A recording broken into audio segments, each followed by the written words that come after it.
नमस्कार फ्रेंड्स, मैं स्वागत करती हूँ आपके अपने चैनल पर। और अभी तक आपने मेरे चैनल को सब्सक्राइब नहीं किया है तो फटाफट से सब्सक्राइब करके मेरे यूट्यूब चैनल का हिस्सा बन जाइए। तो चलिए वीडियो को स्टार्ट करते हैं। आज मैं बात करने वाली हूँ चूड़ियों के बारे में। और ऊपर से सावन का महीना भी चल रहा है और आगे भी बहुत सारे फेस्टिवल आने वाले हैं, तो चूड़ियाँ तो फट खरीदारी तो होती रहेंगी, उसका तो मौका फटाफट से आपको मिलते रहेगा। तो अभी तो आपने हरी चूड़ियाँ पहनी है, तो हरी चूड़ियाँ के साथ साथ में फेस्टिवल में कैसी चूड़ियाँ पहननी है, और जो पुरानी चूड़ियाँ हो गई उसको क्या करना है, और नई चूड़ियाँ किस दिन लानी है, उसको लाने के बाद फिर क्या करना है, सब कुछ मैं आपको इस वीडियो में बनाने वाली हूँ। तो वीडियो को स्किप बिल्कुल मत करिएगा फ्रेंड्स, पूरा वीडियो देखिएगा। तो चलिए, चूड़ी पहनने का सबसे पहला नियम होता है, चूड़ी जब भी आप नया खरीदें तो आपको रविवार के दिन या शुक्रवार के दिन ही आपको चूड़ी खरीदनी है, और बाकी दिन नहीं खरीदना। जैसे मंगलवार होता है, शनिवार होता है, उस दिन आपको चूड़ी नहीं खरीदनी है। और दूसरा बात बताती है फ्रेंड्स कि चूड़ी जब आप पहनेंगे ना तो शुक्रवार और रविवार का ध्यान रख के ही पहनेंगे, और बाकी दिनों में चूड़ी नहीं पहनते। हाँ, फेस्टिवल के दिन में पहन सकते हैं, कोई दिक्कत नहीं होता, क्योंकि सब देवी देवता का आशीर्वाद उस दिन रहता है। बाकी अगर आप ऐसे पहनते हैं तो शुक्रवार और रविवार के दिन ही मतलब पहना जाता है, उस दिन खरीद के ला भी सकते हैं। तो अब सबसे उसके बाद फिर होता है फ्रेंड्स कि दिशा किस तरफ मुँह करके आप चूड़ी को पहनेंगे। तो सबसे ज़रूरी होता है दिशा का ध्यान रखना। कोई भी काम हमें अशुभ दिशा में नहीं करनी है, नहीं तो शुभता वो नहीं देती है। तो आपको दिशा आपको बता देती हूँ कि पूरब और उत्तर दिशा करके ही आपको चूड़ी पहननी है, जिससे आपको सौभाग्य बढ़ेगा, सौभाग्यवती होगा, अखंड सौभाग्य का आशीर्वाद मिलेगा। और जब भी आप नई चूड़ी लेकर आएंगे फ्रेंड, उसको सबसे पहले माता रानी माँ पार्वती के चरणों में उनको समर्पित करेंगे, उनको चढ़ाएंगे। जैसे आज कल आपको फेस्टिवल में पहनना है और आपने आज शॉपिंग करी है चूड़ियों की, तो आप माता रानी के चरणों में रात भर के लिए चढ़ा के छोड़ सकते हैं। जब सुबह आप नहाएंगे, जिस समय भी आपको चूड़ी पहननी है, आप उस समय तैयार होकर के पहन सकते हैं। लेकिन एक बात का ध्यान रखिएगा, बाल धोने के तुरंत बाद चूड़ी नहीं पहनना है। कुछ मतलब मुँह में खा लीजिएगा, उसके बाद ही आप चूड़ी पहनेंगे। ऐसा नहीं कि बाल धुले और तुरंत चूड़ी पहनना स्टार्ट कर दिए, तो आपको उस तरह से चूड़ी नहीं पहनना है। माता रानी के चरणों में चढ़ाने से आपको अखंड सौभाग्यवती का आशीर्वाद मिलेगा, और आपको मतलब सौभाग्य बहुत ज़्यादा बढ़ता है और सुहाग बहुत ज़्यादा बढ़ता है। माता रानी से सुहाग लेने से स्त्रियाँ जो होती हैं सौभाग्यवती हो जाती हैं, इसीलिए उनके चरणों में ज़रूर चढ़ाना चाहिए। और चूड़ी जैसे आप पहनेंगे ना फ्रेंड, जैसे पूरे हाथ को खाली नहीं करना है, कभी भी ध्यान रखिएगा, चूड़ी खाली नहीं करना है। मतलब बहुत अच्छा, बिल्कुल भी अच्छा नहीं माना जाता। जो भी सुहागन स्त्री होंगी फ्रेंड, वो ज़रूर चूड़ी पहनेंगी। आजकल तो ट्रेंड है कि चूड़ी नहीं पहनने का, लेकिन ये बिल्कुल गलत है। आपको चूड़ी अगर ज़्यादा मतलब प्रॉब्लम हो रही है कहीं आने जाने में, मतलब जॉब पे जाते हैं लोग, बहुत तरह की काम ऐसे होते हैं जहाँ चूड़ियों की मतलब पहनने में अच्छा नहीं लगता, तो आप एक ही चूड़ी पहन लीजिए, कोई दिक्कत नहीं होगा। आप इसलिए पहन रहे हैं कि अपने सौभाग्य को बढ़ाने के लिए, अखंड सौभाग्य के लिए, पति की दीर्घायु जीवन के लिए, आपको सदा सुहागन बने रहने के लिए आपको चूड़ी पहनना ही पड़ेगा। डेली पहनना है, कभी उतारना नहीं है, ठीक है ना। अब जैसे आपने चूड़ी ये चूड़ी जैसे पहनी हुई है, आपको फिर दूसरी चूड़ी पहननी है फ्रेंड, तो आपको जब ये हाथ पूरा खाली करते हैं, क्योंकि मतलब मैचिंग लगाने लगते हैं ना चूड़ियों की, तो ये ऐसे सेट करने में टाइम थोड़ा लगता ही है। तो आपको यहाँ पे एक रक्षा सूत्र पहनना है। रक्षा सूत्र अगर आप पहने हैं तो कोई दिक्कत नहीं है, तो जैसे मैंने रक्षा सूत्र यहाँ पहना है, उस तरह से आपको रक्षा सूत्र आपके हाथ में रहना चाहिए, बिल्कुल हाथ खाली नहीं रहना चाहिए। अगर आपने रक्षा सूत्र नहीं पहना तो कोई भी लाल पीला डोरी हो, धागा हो, उसको लपेट लीजिएगा, उसके बाद ही आप चूड़ियों को पहनिएगा। अगर आप दुकान वगैरह में पहन रहे हैं तो धागा वहाँ देखे मिल जाता है, नहीं तो पॉलीथीन जो होती है ना, पॉलीथीन में जो होल रहते हैं उसके अंदर भी हाथ डाल के आप इसके बाद चूड़ी पहनिएगा। लेकिन पूरा हाथ खाली कभी भी नहीं करिएगा, चाहे कुछ भी हो जाए। और एक चीज़ का हमेशा ध्यान रखिएगा फ्रेंड कि काली और नीली चूड़ियों को जितना हो सके अवॉइड करिएगा। अगर आपकी साड़ी भी काली थोड़े नीली कलर की जो आजकल चलती है ट्रेंड में, तो मतलब चूड़ियों को ना पहनिए, मतलब चूड़ियाँ काली नीली नहीं पहननी चाहिए। थोड़ा लाल, अगर ऐसा होता है ना कि लाल पीली, देखिए चूड़ी ऐसी होती है जो हर साड़ी पे मैच कर जाती है, गोल्डन कलर हर साड़ी पे मैच कर जाती है, तो काली और नीली रंग की चूड़ियों को अवॉइड करिए, बिल्कुल अवॉइड करिए। बिल्कुल सुहागन महिलाओं के लिए अच्छा नहीं होता है। और चूड़ी जब पहन ले तो अपने पति का आशीर्वाद जरूर ले लेना चाहिए, उनका चरण स्पर्श कर लें, भगवान का भी माता रानी के सामने एक बार प्रणाम जरूर कर लें। एक चीज़ और मैं बता देती हूँ फ्रेंड, जब सावन की आपने जो हरे रंग की चूड़ियाँ पहनी होंगी तो उस समय जाकर के तुम्हें माता रानी का आशीर्वाद जरूर ले लीजिए। अगर नहीं लिया है तो जब नेक्स्ट सोमवार जब आने वाला है उसमें जब आप चूड़ियाँ पहनिएगा तो माता रानी के आशीर्वाद ले लीजिएगा, उनसे सुहाग ले लीजिएगा, जिससे आपके अखंड सौभाग्यवती होने का आशीर्वाद आपको माता रानी से मिल जाएगा। और एक चीज़ और मैं बताती हूँ फ्रेंड, जैसे अब गोल्ड की चूड़ी कितने लोग पहनते हैं ना, गोल्ड के कड़े हो गए, चूड़ियाँ हो गई, बनवाते मतलब पहनते हैं, तो कभी भी सिर्फ गोल्ड नहीं पहनना है, गोल्ड के साथ में कांच की चूड़ियाँ जरूर पहनना चाहिए। ऐसे मतलब होता है ट्रेंड में कि नहीं गोल्ड की दोनों हाथ में एक एक बैंगल्स डाल लिए, इसके बाद हमें कोई ज़रूरत नहीं है, लेकिन नहीं, आपको गोल्ड की चूड़ियों के साथ साथ में कांच की चूड़ियाँ जरूर पहननी चाहिए। इससे आपके अखंड सौभाग्य भी आपको प्राप्त हो जाएंगे। कांच की चूड़ियाँ जरूर पहननी चाहिए। तो इस तरह से गोल्ड सिर्फ नहीं पहनना। एक बंगाली ट्रेडिशनल की चूड़ी है फ्रेंड्स, शाखा पोला, मेरे पास है, वो सारी चूड़ियाँ हैं। आप बोलेंगे तो मैं सब चूड़ियों के साथ में आपको वीडियो बना के ज़रूर दिखाऊंगी। तो जब भी आप शाखा पोला पहने, जो हाथी के दांत वाली चूड़ियाँ नहीं आती, जो मतलब जिसमें वाइट कलर का रहता है और एक आगे में लाल रहता है, तो शाखा पोला हमेशा चूड़ियों के लास्ट में यहाँ पहना जाता है।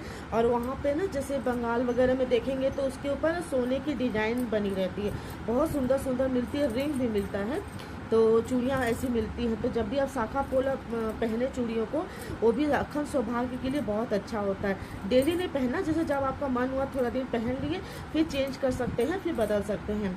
तो जैसे आपने मांग में सिंदूर लगाया है ना, तो उससे फिर सिंदूर की डिब्बी जो भी आपके पास है, वो सिंदूर से शाखा पोला के पास में एक जॉइंट होता है, वो जॉइंट में आपको मतलब सिंदूर को आपको टच कराना है, माता रानी का नाम लेना है, जिससे आपका अखंड सौभाग्यवती आपको आशीर्वाद मिलेगा। तो शाखा पोला के जो डिज़ाइन होती है ना, उसमें यहाँ पे ना ऐसे ज्वाइंट होता है, तो वहाँ सिंदूर की डिब्बी से आप इसको यहाँ पे ऐसे टच करा सकते हैं। इस तरह शाखा पोला आपको चूड़ी पहनना चाहिए। लाख की चूड़ियाँ पहन सकते हैं फ्रेंड्स, बहुत अच्छा होता है, लेकिन लाख की चूड़ियाँ जैसे थोड़ा सा ये दिक्कत होता है कि कहीं अगर हाथ वगैरह कहीं ऐसे लग जाता है ना किसी चीज़ों में, तो टूट जाती हैं। तो इसको आप कोशिश करिए कि अगर डेली यूज नहीं कर सकते हैं तो किसी चीज़ में, पार्टी फंक्शन या शादी वगैरह में कभी भी इसको इस्तेमाल कर सकते हैं। उसको लाख की चूड़ियाँ पहनने में कोई दिक्कत, वो भी अखंड सौभाग्यवती के लिए बहुत ही ज़्यादा अच्छा होता है चूड़ी, वो भी। तो इस तरह से आप चूड़ियों, एक चीज़ और ध्यान बता देती हूँ फ्रेंड्स कि जो पीली रंग की येलो कलर की जो चूड़ी होती है ना, उसको आपको डेली मतलब पहनना है। आप ऐसे कोशिश करिए ना कि येलो कलर की चूड़ी आपको डेली पहनना चाहिए। जैसे येलो कलर, उसमें मतलब येलो रहना चाहिए, चाहे कंगन भी पहनेंगे या चूड़ी भी पहनेंगे ना। आज अगर आपके पास येलो नहीं है तो येलो का जो आता है ना गोल्डन कलर का नग वाला, वो भी पहन सकते हैं। तो आप जैसे मर्जी वैसे आप चूड़ी पहन सकते हैं, लेकिन येलो कलर भी डेली यूज़ के लिए मैं बता रही हूँ कि आप चूड़ी को पहन सकते हैं। ऐसे अपनी साड़ी के हिसाब से कोई मैचिंग करके जाना रहता है तो चूड़ी आप पहन सकते हैं। और चूड़ी आप सुबह ही पहन सकते हैं और शाम को ही पहन सकते हैं, क्योंकि फेस्टिवल वगैरह में, फंक्शन शादी वगैरह में तो लोग शाम को भी चूड़ियाँ पहनते ही हैं। नई चूड़ियाँ लेके जाते हैं ना, लेके रखते हैं, तो उसको पहनते हैं, कोई दिक्कत नहीं। लेकिन हाँ, जब भी कोई चूड़ी लेकर आए, बस इतना ध्यान रखिएगा माता रानी को उस चूड़ियों पर अपना आशीर्वाद उनसे ले लीजिएगा अखंड सौभाग्यवती के लिए। तो इस तरह सब कुछ आपको समझ में आ गया जो मैंने बताया। अगर कोई दिक्कत होगा ना तो कमेंट में मेरे से आप पूछिएगा, मैं सब कुछ आपको अच्छे डिटेल से बताऊंगी। अगर आप कहेंगे तो मैं चूड़ियों के साथ में आपका वीडियो भी पूरा बनाऊंगी। अब कोई भी चूड़ी पहन सकते हैं, शंख वाली चूड़ी आती है, शाखा पोला वाली चूड़ी मैंने बता दी, लाह की चूड़ियाँ बता दी हैं।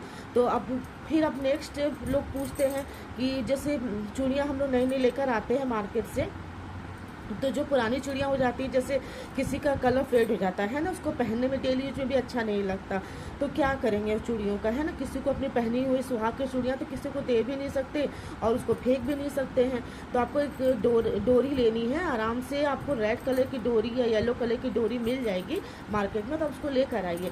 लेके आने के बाद में एक बड़ी सी डोरी, अगर जितना आपको चूड़ी उसमें आ जाए उतना आप चूड़ी उसको डालते जाइए, उसको अच्छे से गांठ बना लीजिए। और एक आजकल तो ऑनलाइन शॉपिंग तो सभी लोग करते हैं, तो कार्टून बड़े बड़े आते हैं ना, तो कार्टून में अपनी चूड़ियों को रखते चले जाइए। अगर आप पटनी क्या बोलते हैं आपके पास, पटनी हो गया, या बेड में आकर बॉक्स वाले जो बेड आते हैं, जगह बना लीजिए कोने में रखने के लिए, तो आप उसमें भी रख सकते हैं। मतलब एक कार्टून बना लीजिए, बेड के अंदर में रखिए, एक कार्टून बना लीजिए, कार्टून के अंदर में चूड़ियों को आप रखते चले जाइए। तो मतलब कितना चूड़ी होगा आपके पास, इतना चूड़ियों के साथ तो कोई चूड़ी होगा। और हर समय कोई चूड़ी तो खरीदता नहीं है, फेस्टिवल में ऐसे खरीदता है तो पहनने जितना करो पुरानी आपको लगती है कि नहीं वो नहीं पहन, मतलब उसको मैं फिर से दोबारा इस्तेमाल में नहीं लूँगी, तो आप परमानेंट उसको चूड़ियों को हटा सकते हैं। कितनी सारी चूड़ियाँ होती है ना कि जैसे फिर हम लोग को दोबारा यूज करते हैं ना, पहन के कलर अच्छा रहता है, उसको हटाते नहीं है, आंखों के सामने उसको रख देते हैं। चूड़ी बॉक्स में आता है, चूड़ी केस आता है, आजकल लंबे डंडे हाथ तक रहते हैं, उसमें सब चूड़ियों को अपने लगा लीजिए। जैसे जैसे आपका मन करे वैसे वैसे आप उसको पहनते चले जाइए। लेकिन ध्यान रखिएगा कि शुक्रवार को रविवार को चूड़ी को बदलना चाहिए। शुक्रवार को तो मैं मेन कहूँगी कि शुक्रवार के दिन आपको चूड़ी जरूर बदलना चाहिए। अगर आपका मन होता है ना कि नहीं हफ्ते में एक दिन मतलब चूड़ी को मैं बदल लूँ, एक ही चूड़ी पहन के जैसे लगता है कि बहुत सारी चूड़ियाँ रहती है उसको भी पहनते रहना चाहिए ना, तो आप हर शुक्रवार को एक नियम बना लीजिए कि हर शुक्रवार को जैसे आज लाल कलर की चूड़ी पहन ली मैंने, फिर अगले दिन मैं येलो कलर की पहन लूँगी, ऑरेंज पहन लूँगी, पीला रंग की पहन लूँगी, जो भी मतलब या मिस मैच करके पहन लूँगी। फेस्टिवल है तो फेस्टिवल के हिसाब से आप चूड़ी पहन लीजिएगा, अपने साड़ी कलर के हिसाब से पहन लीजिएगा। बस हर चीज़ का बातों का ध्यान रखिए, फिर अपने हिसाब से चूड़ियाँ रंग बिरंगी सुंदर सुंदर चूड़ियाँ मार्केट से लाइए और पहनिए, कोई भी दिक्कत नहीं होगा। तो इस तरह से चूड़ियों को आप इकट्ठा कर, और ये चीज़ हमेशा ध्यान रखिएगा फ्रेंड, जब भी आप मार्केट से चूड़ी लेकर आते हैं ना तो उसको चेक कर लीजिएगा, है ना। तो डब्बे वाली चूड़ी लो या जो आती है ना वो वाली चूड़ियाँ जो रस्सी में देती हैं, उसका नाम मैं भूल गई, तो बांध जो खुली चूड़ियाँ जो मिलती हैं तो उसको भी आप चेक कर लीजिएगा। चिटकी नहीं रहनी चाहिए बिल्कुल भी, चिटकी चूड़ियाँ जैसे जो क्रैक हो जाती हैं, क्रैक वाली चूड़ियाँ नहीं पहननी है। पहले से ही चेक कर लेना है आपको, चूड़ी पहनने से पहले ही चूड़ी चेक कर लेना है कि चिटकी या क्रैक वगैरह नहीं होनी चाहिए, है ना। तब उसके बाद आप चूड़ियों को आप पहनिएगा। तो चूड़ी पहनने के ये भी नियम है फ्रेंड्स कि एक हाथ में चूड़ी एक हाथ में ज़्यादा एक हाथ में कम रहना चाहिए। तो नियम तो ये है कि ससुराल को जो मतलब ऊंचा रखते हैं, मतलब उसको उस वाले हाथ को चूड़ी को एक एक्स्ट्रा पहनते हैं, बाकी मैके वाले में एक हाथ में चूड़ी थोड़ा कम पहनते हैं। लेकिन कुछ मेरी मतलब महिलाओं ने कहा कि नहीं हम ससुराल को ऊपर नहीं रखेंगे चाहे कुछ भी हो जाए, लेकिन चाहे भाई जिसको भी आपको ऊपर रखना है आप रख लीजिए, लेकिन एक हाथ में कम और ज़्यादा चूड़ी भी आप पहन लीजिए। तो इस तरह से भी करेंगे तो अच्छा रहेगा। जैसे मैंने चांदी का एक कड़ा बनवाया है तो मेरा एक इसमें ऑलरेडी मतलब एक ज़्यादा ही रहता है, इसमें एक कम ही रहता है, ठीक है ना। तो आपको जिस भी हाथ में करना वैसे इसमें मतलब ज़्यादा रहना चाहिए, इस हाथ में कम रहना चाहिए। तो इस तरह से आप कर सकते हैं जैसा आपको करना, मतलब एक हाथ में कम और ज़्यादा चूड़ियों को पहनना चाहिए। तो चूड़ी पहन के और आपको ना किसी को ऐसा नहीं दिखाना चाहिए कि बताओ ना मैंने चूड़ियाँ नहीं पहनी है, कैसी लग रही है ऐसे करके, है ना। सबको मतलब ऐसे करके नहीं शो नहीं करना, जैसे किसी को भी नहीं करना, मतलब अपने हस्बैंड को भी नहीं करना, है ना। कि नहीं अगर हस्बैंड सामने से अगर बोल देते हैं ना कि नहीं अच्छी लग रही है, या कोई फ्रेंड आया, कोई गेस्ट आया, कोई महिला आई तो आपको बोले कि नहीं यार आपकी चूड़ी तो बहुत सुंदर दिख रही है, अच्छी दिख रही है, तो कोई बात नहीं, बस चूड़ी का ऐसे पैर छू लीजिए, चाहे पार्वती माँ का नाम ले लीजिए, या फिर मतलब होता है कि उसको आशीर्वाद के रूप में अपना कर लीजिए, तो कोई दिक्कत नहीं होगा। अपने से चूड़ी का शो नहीं करना है कि नहीं। तो चूड़ियों पे क्या है ना कि मतलब क्या बोलो अपनी भाषा में नहीं दिखाना चाहिए, ठीक है ना।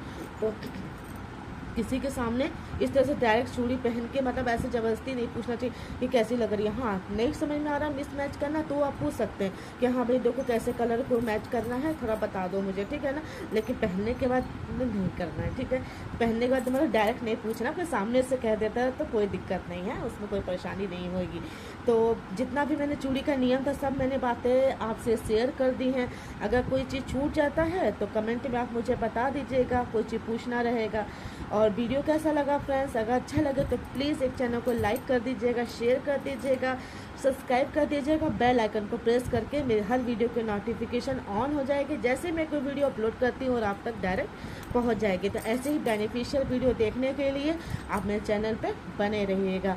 नेक्स्ट वीडियो मैं बताऊँगी आपको, मैं बता देती हूँ कल जो वीडियो आने वाला है वो मंथली बजट पे रहेगा, क्योंकि बहुत सारे लोगों ने मेरे से पूछा है मंथली बजट पे वीडियो बनाने के लिए। तो मैं अभी आपको बस इतना ही टॉपिक बता रही हूँ, बाकी कितना है कितने का है वो आपको आने वाले वीडियो में, कल के वीडियो में आपको पता चल जाएगा। तब तक मैं मिलती हूँ आपको नेक्स्ट वीडियो में। अपना ध्यान रखिए और अपनों का ध्यान रखिए। Bye bye, take care friends, bye. से कोई चूड़ियाँ टूट जाती हैं फ्रेंड ना, तो आप उसको ना चूम करके आप उसको हटा सकते हैं, कोई दिक्कत नहीं होने वाली है। तो इस तरह से आप पहनेंगे चूड़ियों को तो आपको अखंड सौभाग्यवती का आशीर्वाद भी मिलेगा, सदा सुहागन का आशीर्वाद मिलेगा माता पार्वती से, और आपके पति की दीर्घायु जीवन बनी रहेगी। अपने सुहाग की पहनी हुई चूड़ियों को किसी को नहीं देना चाहिए। कोई मांगता है ना कि थोड़ा दे दो, तो आप थोड़ी देर के लिए दे सकते हैं किसी को, लेकिन परमानेंट आपको नहीं देना है। अगर कोई मांग ही रहा है, मतलब जैसे कह रहा है, तो आपको थोड़ा नया करके दे दीजिए। वैसे भी सुहाग की चीज़ें जितनी ज़्यादा बांटेंगे आप उतना ही ज़्यादा अच्छा रहेगा। सुहाग की चीज़ें आपको चूड़ियों को ना हर महीने या कोई ऐसे फेस्टिवल पे ज़रूर आपको एक नियम बना लेना चाहिए फ्रेंड कि सुहाग की चीज़ें या चूड़ियों को ज़रूर बांटना चाहिए। इससे माँ पार्वती प्रसन्न होती हैं और अखंड सौभाग्यवती का आशीर्वाद दे करके आपको सुहाग दीर्घायु बनाती हैं। सुहाग मतलब सुहाग को बढ़ाती हैं, वो सदा सुहागन का वो आशीर्वाद देती हैं माँ पार्वती। तो इसलिए आपको चूड़ियाँ भी दान करनी चाहिए, छिटकी हुई चूड़ियों को हटा देना चाहिए चुम करके, और अपने सुहाग की चूड़ियों को परमानेंट कभी किसी को नहीं देना चाहिए।